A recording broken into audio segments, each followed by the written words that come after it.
Grand day, grand rising, all welcome to the Daily Huddle. My name is Chase Stillgreat. I'm your host for today, along with my good friend Dan the Man. He is definitely going to pump some really great information into all of you. I appreciate you being here.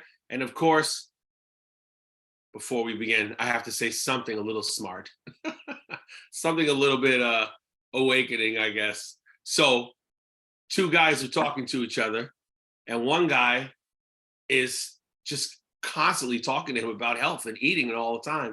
And finally, one day his friend says to him, you know, I thought about it. And being a vegetarian, to me, is simply a missed steak. Roll that tape. I like it. Ouch. Did that hit you just then? That was cool. I'll have to use that one later with my daughter.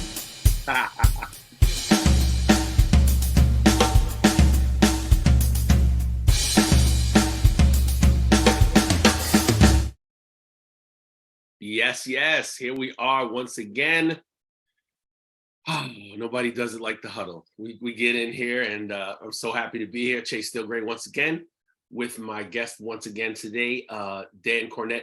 You know, before we get into our topic for today, I always like to check in with our smiling faces. And today I'm going to check in with my girl, Rashida Wright, first, as I was doing so much research in the last couple of days about Costa Rica, one of our wonderful blue zones.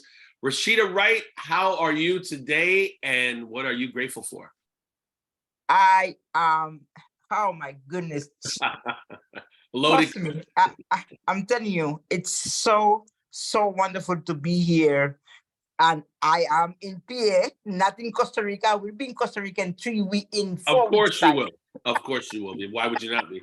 And I'm grateful. I am so grateful to the universe that it got me one more day to my calendar. One more day.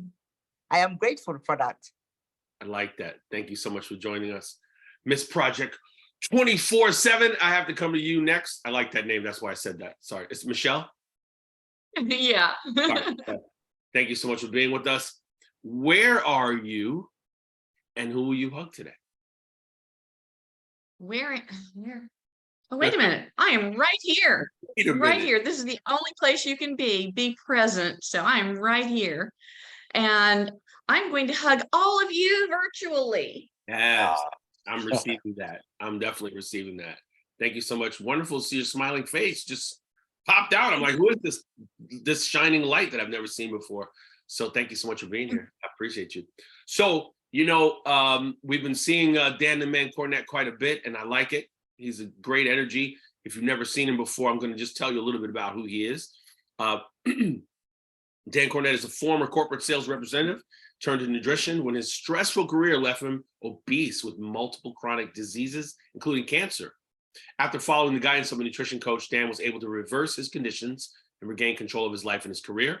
This experience inspired him to gain a certification from the Nutritional Therapy Association. And since 2018, Dan has helped hundreds of people, like all of us, to revitalize their lives through the power of optimal nutrition and sustainable lifestyle changes. Please welcome once again to the Daily Huddle, my good friend, Dan Cornett. Thank you, Chase. Thank you for the intro. I don't know if as anybody always. gets any applause. I'm just giving you applause. I don't know if that's been done before.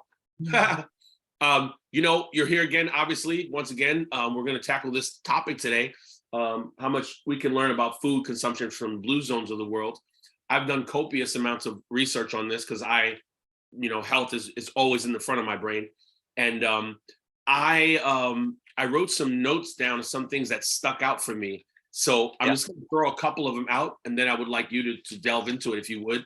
This one I had never heard before, and I thought this was really, really interesting. So in Sardinia, in Italy, right, we know that they consume a lot of really amazing things that they get from the land, and it's there, and so on and so forth. This is outside of that. One of the reasons why some of the most centurions are in Sardinia, they say, is because the men that are living the longest have 3 to 5 daughters. And I thought, Wow, that's so interesting. So the guy says 3 to 5 daughters. Is that because all of those people take care of him in a way that, 5 people take care of you? You can't really die early, can you? Everyone's taking care of you. Or is it because he has mustered up the patience to deal with the female species 5 times around him? That's what the guy said. And I was like, oh, okay, let's go with that. I thought that was really interesting. Also, Yeah. one more piece of information. I have tons of them, but I just want to start with 2. Uh, I thought of Rashida when I saw this one.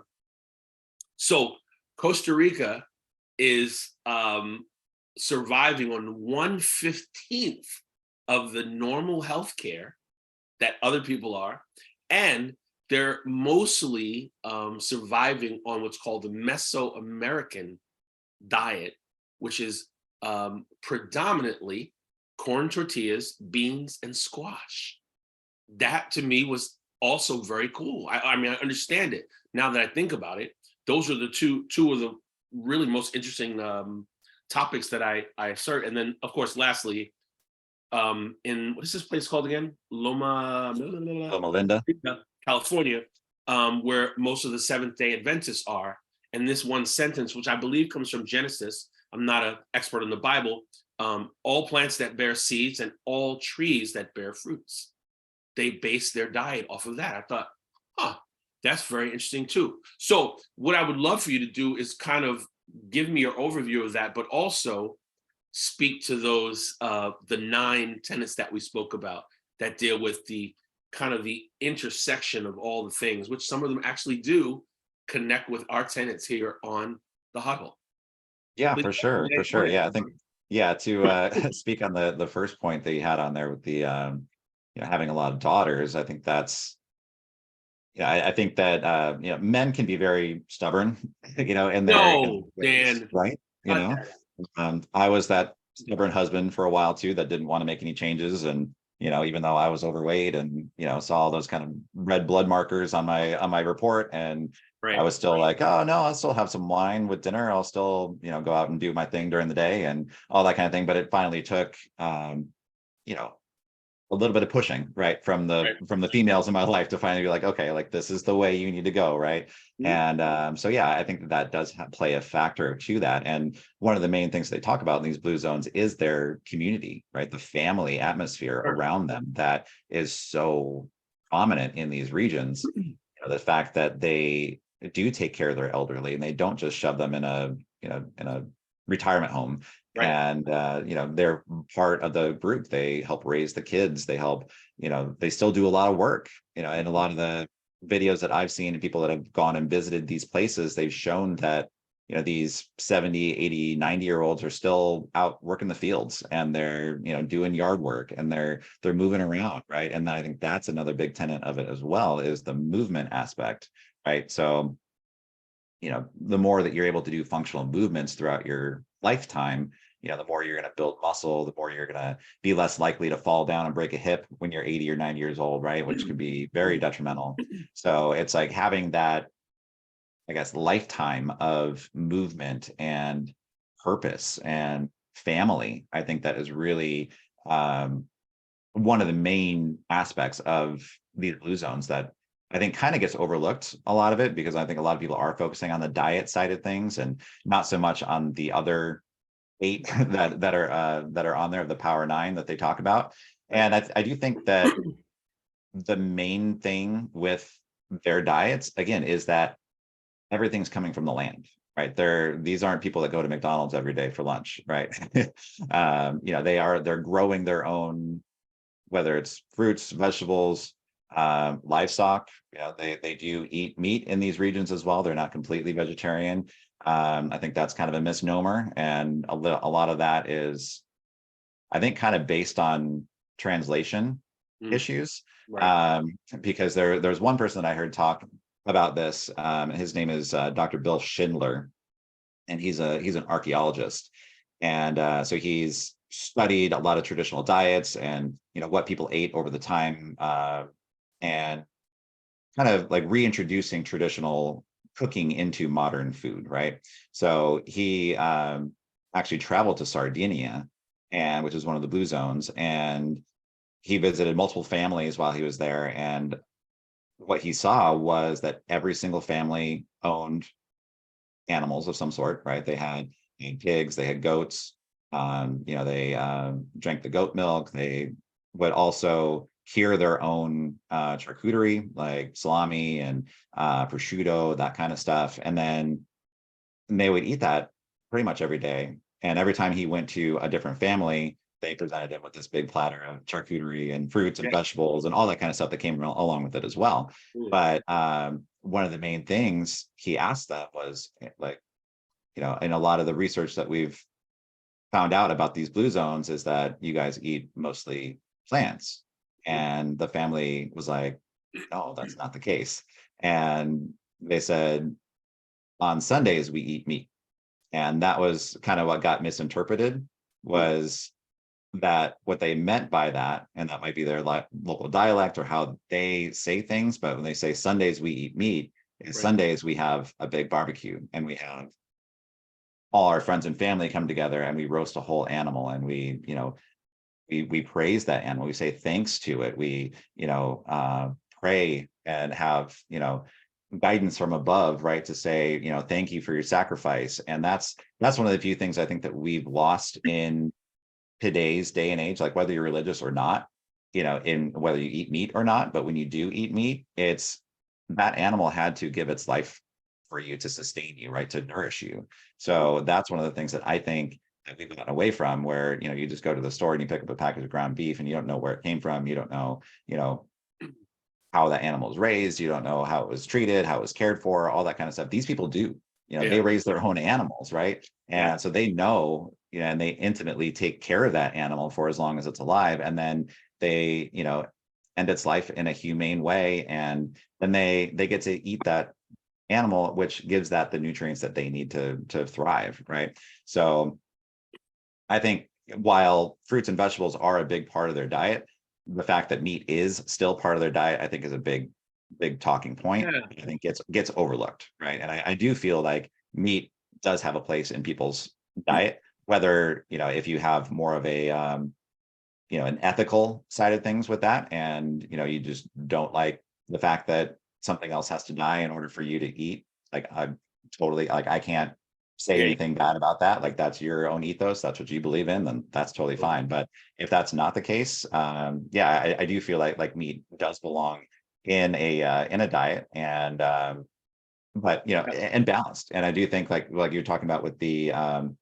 Costa Ricans, right, sustaining mostly on squash and rice and beans and those kind of things. And I think, again, if those are grown locally and in your area, and they're not coming out of a can or flown across the world, sometimes a lot of those fruits and vegetables, right, they lose a lot of their nutrient components when you're getting blueberries from Chile, or that kind of thing, where it has to be flown up Right. across basically half the world, right, to get up to where we are, right? So you're losing a lot of those nutrients that are coming, that you think are in those plants and vegetables, that aren't actually there, right? So I think the fact that they're eating a mostly non-processed diet, 100%, is one of the reasons that contributes to their longevity, right? Yeah. And I think 100%. that's one of the things that's missing from our diet currently, is the fact that we are getting closer to 60 to 70% of our diet that is processed. It's Yeah. the complete opposite, right? Right. So as long, whether you're eating fruit, vegetables, meat, whatever it might be, as long as they are in their whole form and they're not processed in a way that completely denatures the nutrients that are in that food, then you're going to get all those nutrients that you actually need and be able to uptake them into your body and utilize them for fuel, right? But usually when it comes to processed foods, they're stripped of all their nutrients, and they have to fortify them with synthetic vitamins, minerals, all those kind of things that our bodies just don't really know what to do with, and probably only absorb about a half, or a percentage of what's actually on the label. It says that there might be 1,000 micrograms of vitamin A or whatever that might be in that, but you're probably only absorbing a fraction of that, because it's a synthetic vitamin that they're reintroducing into this denatured food, right? So I think that has something to do with it. That's great information. Everything you said, I mean, totally, all the research that I've done supports just about everything that you said. And I like, one of the reasons why I like the fact that we're talking today is because some of the things that you said are not what we're hearing. And I believe sometimes we need a conflicting viewpoint to open up the cavern a little bit, because not everything is so set, right? Also was very fascinated to find out that on the island of Ikaria, I think it's called, in Greece, no dementia. No one has dementia. And I'm Right. like, wow, interesting. Now, also, when you go to those places, and I've been to a few Greek islands, and I thought about this when they said it. He said, these islands are built in steep, they're steep. So the actual exercise is built into their everyday life. You don't see a 24-hour fitness gym, blink. You don't see that there. And I remember, it hit me when I went there. Everyone's always moving to their home, from their home, up the mountain, down the mountain, right? And the things that we talk about as far as food consumption, probably mostly with Greece, like yogurt, honey, fruit and nuts, all those things that are attainable in that place. Now, as far as animal consumption, the obvious things that they take that fresh fish right out of the water and they give it to you. And when I was there, at the time I was consuming more fish, I remember very specifically being at an outdoor cafe, seeing the fish come up in the net, and less than 40 minutes later, 30 minutes later, it was on your plate. That's a big difference in how we consume our fish and all the nutrients and all the minerals and everything that's involved in that, right? And then one of the things that threw me off a little bit, and you can chime in on this, is in Italy, have I been to Sardinia? Yes, I was in Sardinia briefly, but not a long period of time. In all of Italy, wherever I went with any family, the two things that we always push and pull with were always there: the bread and the wine, right? In Sardinia, help me if you know the name of this, I'm not sure. I believe from my research, and I hope I'm correct, in Sardinia, there's a wine that has the highest content of polyphenols of any other wine. What is that wine called? It's called Cannonau. Yes, Canada. Yeah. See, that's why we Yeah. bring you, Dan. Yeah. Well, it helps that I sold wine for 7 years. So, Oh, that's I've got a little bit of Totally forgot that about wine Right, knowledge right. behind me as Tell well. us about yeah. that and the polyphenols, why that specifically is good. Yeah, I mean, the polyphenols, and they're basically, I mean, the main one that's in Cannonau is called resveratrol. And resveratrol has been connected to longevity in a lot of studies that have been done, and it can improve heart health and blood flow in the body, that kind of thing. But yeah, it's one of those the little like organisms that are in these plants, right, that can actually be beneficial to us. So yeah, I mean, I do think that there are benefits to that, and also the way that they make wine in Italy is very minimalistic, right? They don't spray with pesticides and herbicides, those kind of things in their vineyards, so it's very clean. And a lot of times they're older vines as well, which they've had time to mature, so they're putting out less fruit but more concentrated fruit, right? So they're able to take that wine or those grapes and basically just put them into a vat and mush them down, let them ferment naturally with the natural yeasts that are in the just in the air, and they get to ferment naturally. And they don't use any fillers or any additives that a lot of wineries these days are doing, where a lot of modern wineries, especially in California, they want the McDonald's factor, right? Where they want each vineyard to taste, or each vintage to taste the same.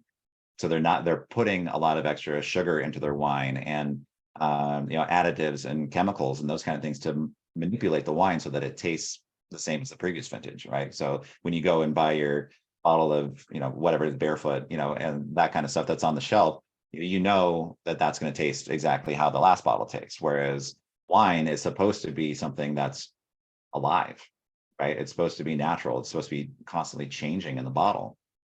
And with that, it's a fermented beverage, right? So fermented beverages can actually be beneficial to your gut lining, right? It can help that, but the alcohol levels are a little bit higher in wine than they are in things like kombucha and those kind of things that can actually be beneficial. So I don't know how much of a benefit to the gut wine is, but I think also it's just a way to relax, right? And one of the things that they talk about in their Power of Nine is less stress.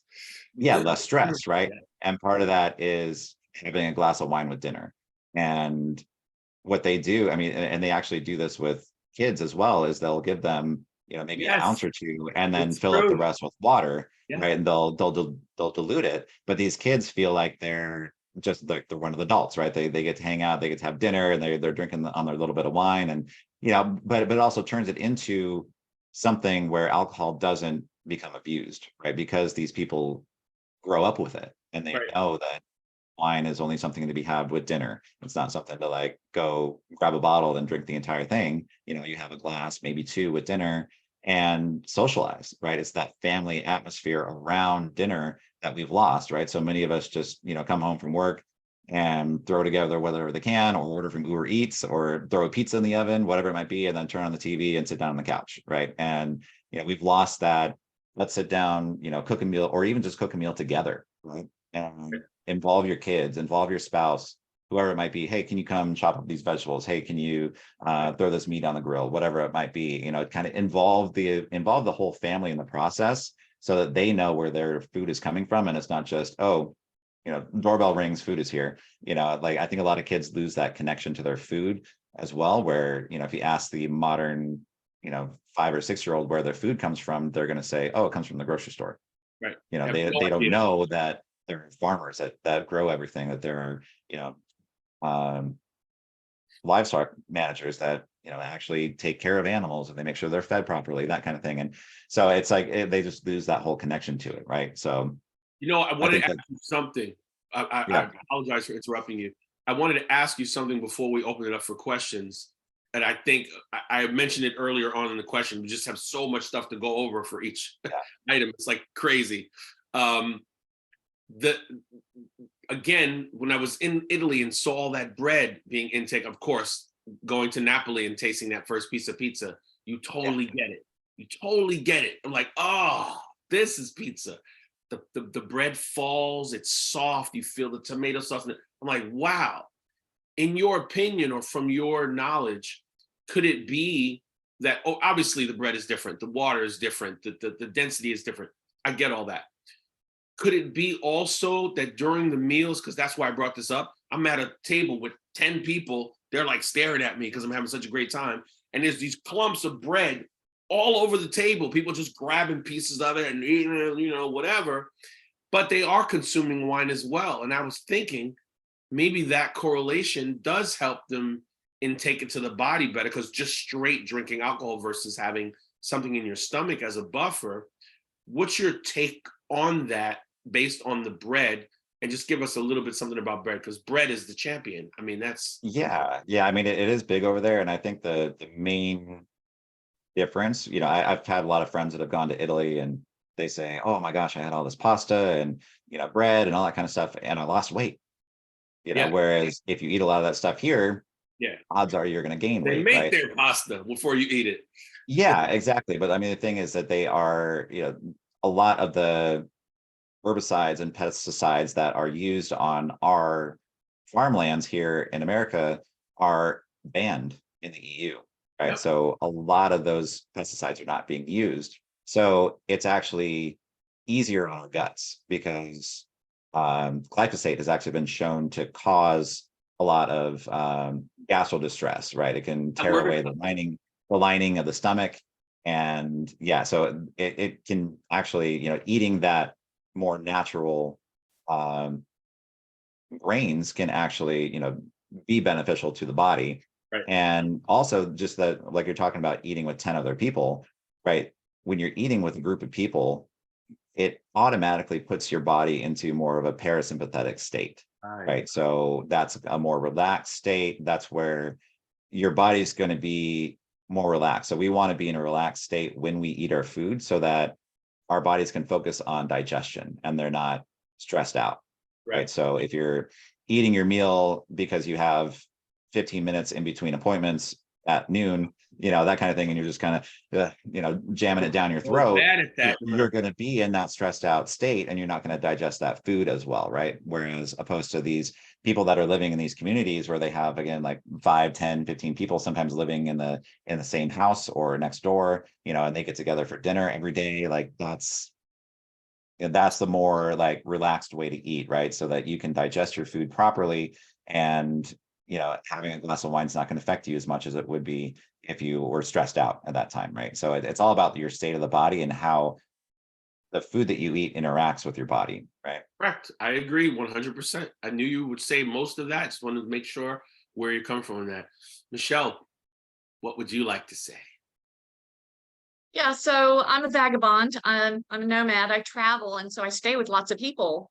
And I found that when I am included in their meal, it's 90% a meat and a carb, and that's it. Just a processed meat and some kind of processed carb. And the vegetable, if there is any, is just like a little decoration on the side. It's not a substantial portion of the meal. And so they're eating all this processed stuff and no real anything. And it's also, when I'm visiting, I'm a visitor. So the meal is a little more relaxed and we're having conversation. But typically what you see with families, it's exactly what Dan was saying. You're just shoveling food in. Yeah. And if you're forced to join the family, then you're on your cell phone or is this over yet? And you hurry through it so you can leave. It's true. I can't even. So it's totally not healthy. Right. Yeah. Yeah. Thank you for that. I have nothing to say. You hit it right on the head. Dan, you probably hear, you hear it. It's real, right? Oh yeah, absolutely. Yeah. I think a lot of people struggle with that. And I think it's, it's something that, I don't have kids personally, so it's tough for me to kind of give advice when it comes to that. But, if you have young kids, I think it's to start early and kind of build those traditions and, kind of make that a priority. And it might be a way to, if you have older kids, you might have to reward them, right? And I think one of the easiest ways to build habits is to, start small. So say, okay, like we're just going to, sit at the table for 5 minutes together and we're going to eat food. And after those 5 minutes are up, then you can get up and go do whatever you want, right? Start with those 5. And then maybe next week it's 10 and the next week it's 15 and then that kind of thing, or maybe incorporate a game into it as well. Right. And, whether it's a board game or a card game or something that's going to entertain them while they're eating as well. Right. So it's something to kind of get everybody at the table and, at least start talking about something. Right. Sorrel. Good morning, gentlemen. Good morning, and thank you so much. I've never heard of the Power 9, and I'm left very curious as to what they are. Could you list them? Let me read through them real quick. So I know we just have a little bit of time left, but the first one is move naturally. So again, like Chase said, they don't have gyms and exercise equipment, that kind of stuff. They're doing functional movement. They're tending the garden, they're doing yard work, they're moving up and down those hilly slopes, right? That kind of stuff. They're walking a lot. So that's a really important. Purpose is number 2. So there's a couple of different sayings that the different regions have, but they basically translate to why I wake up in the morning, right? So having a why, having a purpose statement, I think is really important, especially if you're trying to make changes in your life.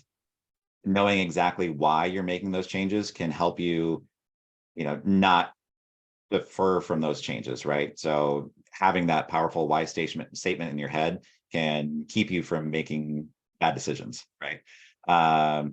Downshift is number 3. So that is basically, everybody experiences stress, no matter how stress-free you think your life is, that everyone experiences stress, right? Which can lead to chronic inflammation. It's associated with every major age-related disease. But most of these blue zone regions have routines that are around like shredding your stress, right? So Okinawans take a few moments every day to remember their ancestors, right? The Seventh-day Adventists, they pray a lot, right? And then it says here the Icarians take a nap during the day, kind of like a siesta. So yes. that would be great to implement into a lot of our lives. And the Sardinians do a happy hour, right? So yeah, it's getting your friends and family together to celebrate the day and talk about it and experience each other, right? Number 4 is the 80% rule, and this is an Okinawan tradition that says to stop eating when your stomach is 80% full. So that's a way to kind of reduce your calorie intake there. Number 5 is plant slant. So that says that beans, including fava beans, black beans, soy, and lentils, are the cornerstone of most centenarian diets. Meat, mostly pork, is eaten on average only 5 times per month, and the serving sizes are 3 to 4 ounces, the size of a deck of cards. So yeah, I do feel like meat is important in this discussion as well. How much you incorporate that into your life is your own personal decision. But yeah, I think that there is meat is definitely a benefit to the body if it is well cared for and you know where it's coming from, right? Number 6 is wine at 5. So that's the wine discussion that we were having on there before. So again, sticking to 1 to 2 glasses per day, preferably that Sardinian Cannonau wine, if you can find it. And then number 7 is belong. So it says all but 5 of 263 centenarians that they interviewed belong to some faith-based community.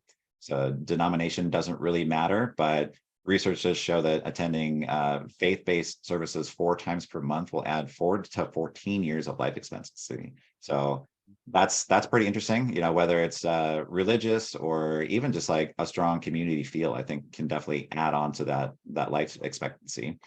Loved ones first. I thought this was really interesting as number 8.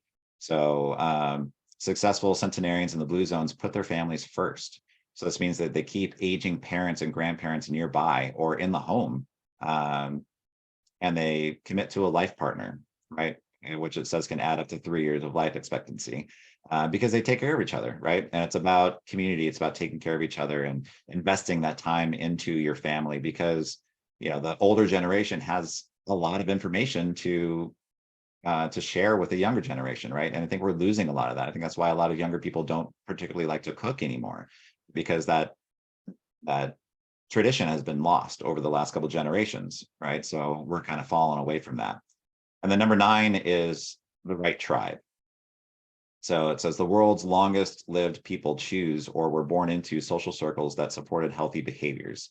Okinawans created moes, groups of 5 friends that committed to each other for life. And research from the Framingham study showed that smoking, obesity, happiness, and even loneliness are contagious.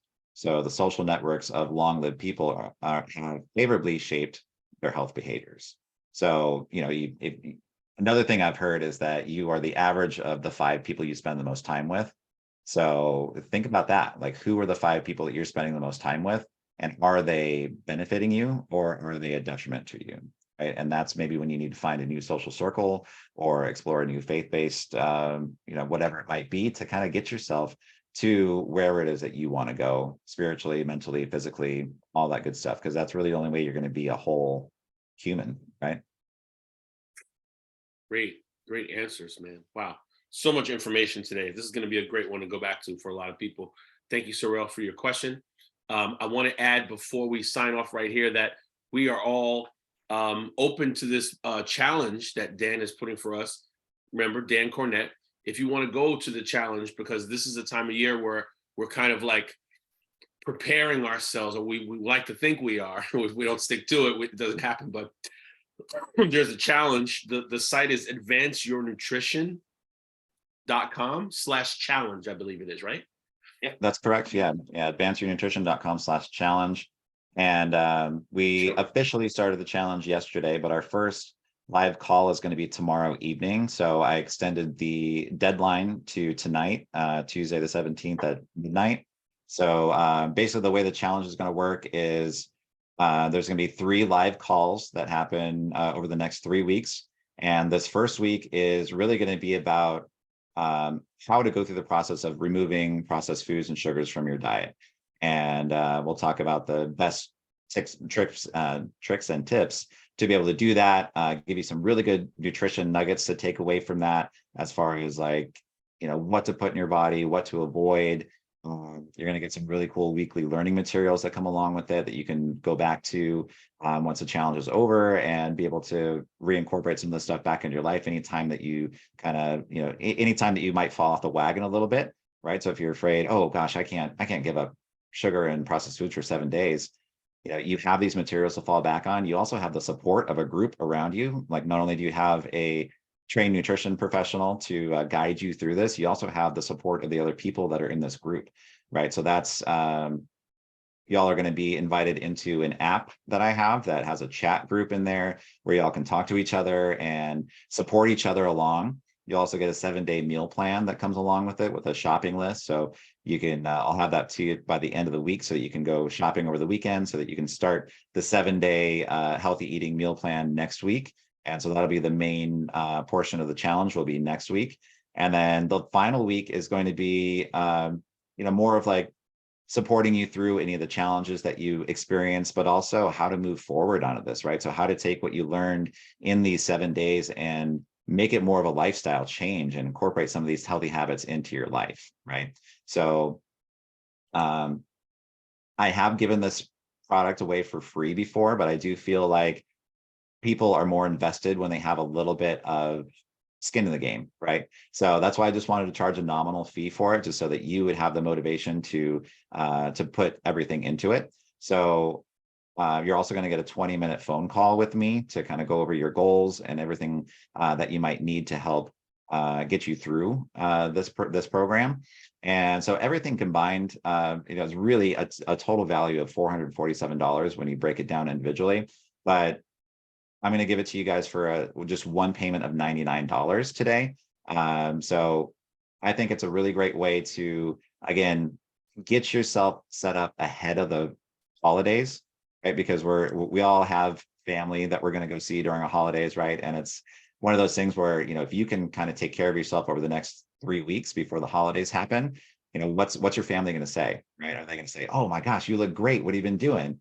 Right? Or are they going to, whisper behind their back, like, oh, Sally's not looking so good, that kind of thing, right? So kind of get yourself set up today, right now, so that you can survive the holidays a lot easier, right? So that's kind of the idea behind it. But I think it's going to be a fun, inviting environment where y'all can learn and grow and, do everything you need to together, right? Which I think is, again, part of that community aspect that we can all learn from and grow, right? Well, I know we're going back to this one again. There's a lot of information here. Thank you so much, Dan. We got to definitely shut down. We're over time for sure. Thank you all for being here. It's been a pleasure, as it always is. I love to host the huddle. It's wonderful. Nice to see you, Michelle. Thank you for coming in today. And we're going to stay locked into our everyday regimen of the daily huddle. Before we leave, just want to go over our tenets really quickly. First and foremost, I'm going to start with move, because we've been talking about that a lot. Move your body. Please move your body. It's so great for you. Live out loud, louder than you are now, of course. Love more, because my goodness, there's so much hate in the world. We need more love for sure. Eat mostly plant-based. Give it a shot. See what works out for you. For some of you who will never stop eating meat, that's fine. Eat mostly plant-based, right? Also, remember to stress less. Take time to bring your body down. As we were talking about downshifting, that's a big, big thing, right? Give of yourself to others. Give more than you think you should. Our possessions do not make us who we are, but we might be able to give to somebody else to definitely change their life. And lastly, please check yourself before you wreck yourself. Oh, and don't forget to sleep 5 to 7 hours, please. Those are crucial non-negotiables. Thank you so much for being with us today. I appreciate all of you. It's been a lot of fun. It's been very informative. Dan, you and I will be talking as we always do. Thank you so much, everybody. Have a spectacular day. Be well. Blessings, family. Have a good one. Thank you, Dan. Bye, everybody. Have a super sparkly Tuesday. You too, Michelle. One Thanks so love, much. guys. One love.